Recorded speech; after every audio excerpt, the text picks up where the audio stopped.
स्त्रियों का आत्मनिर्भर होना सुंदर होने से अधिक महत्वपूर्ण है।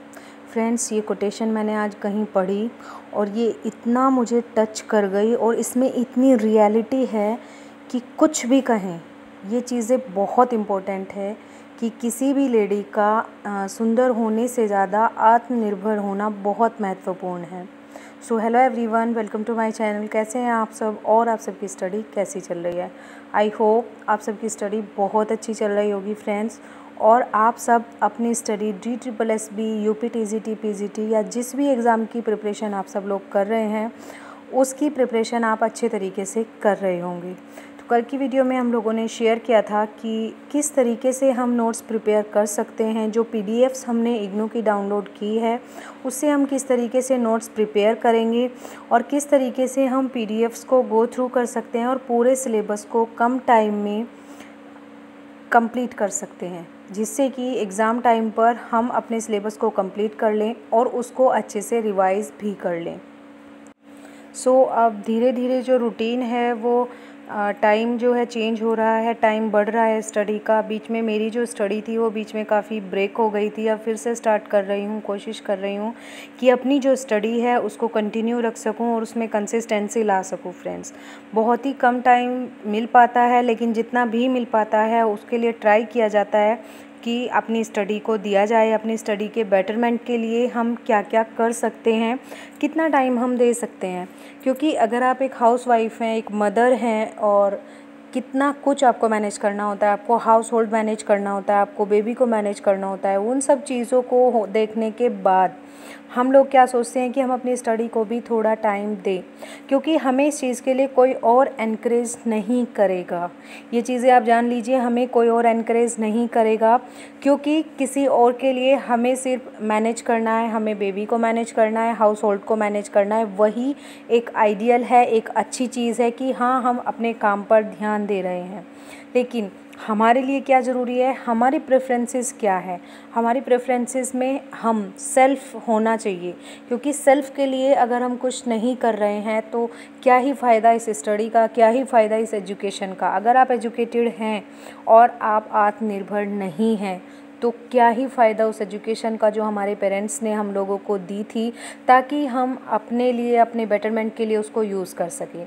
तो अगर आप एक हाउसवाइफ हैं या फिर वर्किंग वुमेन हैं या फिर आप एक मदर हैं, एक बेबी को मैनेज करती हैं, तो आप अपनी स्टडी के लिए अगर टाइम निकाल रही हैं तो बहुत अच्छी बात है। प्राउड कीजिए अपने आप पर कि आप हर एक अपने लिए समय निकाल रही हैं, और एक बहुत बड़ी बात है, इतनी सारी चीज़ों को मैनेज करने के बाद भी हम अपने लिए समय निकाल पा रहे हैं। इस चीज़ का रिग्रेट मत रखिए कि हमें कम समय मिल रहा है। जितना भी मिल रहा है हमें उसे प्रोडक्टिव बनाना होता है और बनाना भी चाहिए, क्योंकि कोई और हमें एनकरेज नहीं करने वाला, कोई और मोटिवेट नहीं करने वाला। हमें खुद से मोटिवेट होना होगा, खुद से एनकरेज होना होगा। हमें डेली अपने एक एम सेट करना है, अपना एक गोल सेट करना है, उस टारगेट को कंप्लीट करना है, अचीव करना है, और ये सोचना है कि कल से बेटर मैंने आज क्या किया है। तो DSSB के लिए प्रिपरेशन अभी स्टार्ट तो पहले ही कर ली थी, चालू है। UPTCT PGT का एग्ज़ाम भी जल्दी ही होने वाला है, क्योंकि 11 कंप्लीट हो चुके हैं।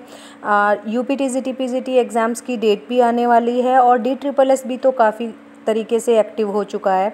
सभी एग्ज़ाम्स के शेड्यूल जारी होने शुरू हो गए हैं, और जो TGT का एग्ज़ाम है वो अगस्त सितंबर में लगभग हो ही जाएगा। अगस्त लास्ट और सितंबर में तो कंफर्म हो ही जाएगा, क्योंकि सबसे पहले जो एग्ज़ाम्स होंगे वो नॉन टीचिंग के होंगे, फिर उसके बाद नर्सरी के एग्ज़ाम्स होंगे, फिर PGT के जो फॉर्म फिलअप किए गए थे उनके एग्ज़ाम्स होंगे फ्रेंड्स, और उनके सबके बाद TGT के एग्ज़ाम्स स्टार्ट होंगे। अब ये चीज़ देखनी है कि TGT इंग्लिश का जो एग्ज़ाम है वो स्टार्टिंग में होगा, मिड में होगा या लास्ट में होगा। मेरे लिए तो यही अच्छा है कि जितना समय मिल जाए वही बेस्ट रहेगा, कि अगर हमें थोड़ा समय और मिल जाए तो हम अपनी सिलेबस को और ज़्यादा समय दे सकते हैं, क्योंकि एट ए टाइम DSSB ने सिलेबस जो है वो चेंज कर दिया है, और काफ़ी लोगों को जिसने अभी तक भी प्रिपरेशन स्टार्ट नहीं की है तो वो बहुत पहाड़ जैसा सिलेबस लग रहा है, और जिन्होंने प्रिपरेशन स्टार्ट भी की थी उनको भी सिलेबस जो है काफ़ी चैलेंजिंग लग रहा है, क्योंकि जो सिलेबस हम लोग पढ़ रहे थे वो काफ़ी कुछ चेंज था, और जो सिलेबस अभी DSSB ने जारी किया है वो काफ़ी कुछ चेंज है। जिससे कि हमारा जो पैटर्न है वो बिल्कुल चेंज हो गया है, बहुत सी चीज़ें बदल गई हैं, लिटरेचर बिल्कुल चेंज हो गया है। जो चीज़ें हम पहले पढ़ रहे थे वो चीज़ें अब बिल्कुल भी एग्ज़ाम में नहीं आने वाली हैं। और ये भी इन्होंने बोला है कि ये इंडिकेटिव सिलेबस है। इंडिकेटिव सिलेबस मीन्स ये सिर्फ एक इंडिकेशन है कि इस तरीके के जो सिलेबस है उसको एग्ज़ाम में लिया जा सकता है, पता कुछ नहीं है। ग्रामर को इंक्लूड नहीं किया गया है क्योंकि ग्रामर इसमें दी नहीं है। ग्रामर आती है और ज़रूरी भी है, तो हमें ग्रामर को इग्नोर नहीं करना है फ्रेंड्स।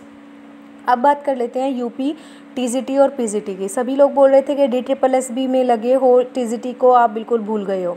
देखिए फ्रेंड्स, 2 साल हो चुके हैं, टीजीटी का जो फॉर्म है वो फिल हुआ था और काफ़ी हद तक सभी लोग इसकी प्रिपरेशन कर रहे थे, अभी भी कर रहे हैं।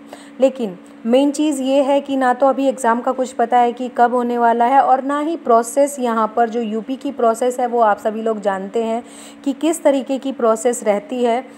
तो उससे बेटर है उस तरीके से उस चीज़ की तरफ जाया जाए जिसकी प्रोसेस अच्छी रहती है, क्योंकि DSSB जो है वो काफ़ी एक्टिव है और उसकी जो सिलेक्शन प्रोसेस है वो काफ़ी फास्ट है। एग्ज़ाम कराने के बाद जल्दी ही वो रिज़ल्ट देते हैं और जल्दी ही यहाँ पर सिलेक्शन करा लिया जाता है और ज्वाइनिंग करा ली जाती है। तो DSSB की प्रिपरेशन करना ज़्यादा बेस्ट है यूपी टीजीटी की बजाय।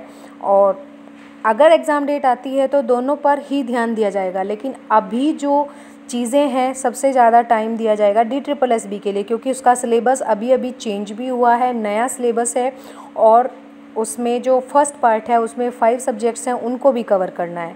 तो मैटर जो है वो ज़्यादा है जिसको कवर करना है, इसीलिए पहले DSSB को कवर किया जाएगा। यूपी टीजीटी पीजीटी के लिए बाद में देखा जाएगा। पीजीटी तो खैर मैं नहीं कर रही हूँ प्रिपरेशन, टीजीटी के लिए प्रिपरेशन कर रही हूँ और DSSB में भी टीजीटी के लिए ही प्रिपरेशन कर रही हूँ फ्रेंड्स। आप सब लोग बताइएगा कि आप किस चीज़ के लिए प्रिपरेशन कर रहे हैं और आप किसको प्रेफर करेंगे, DSSB या टीजीटी को।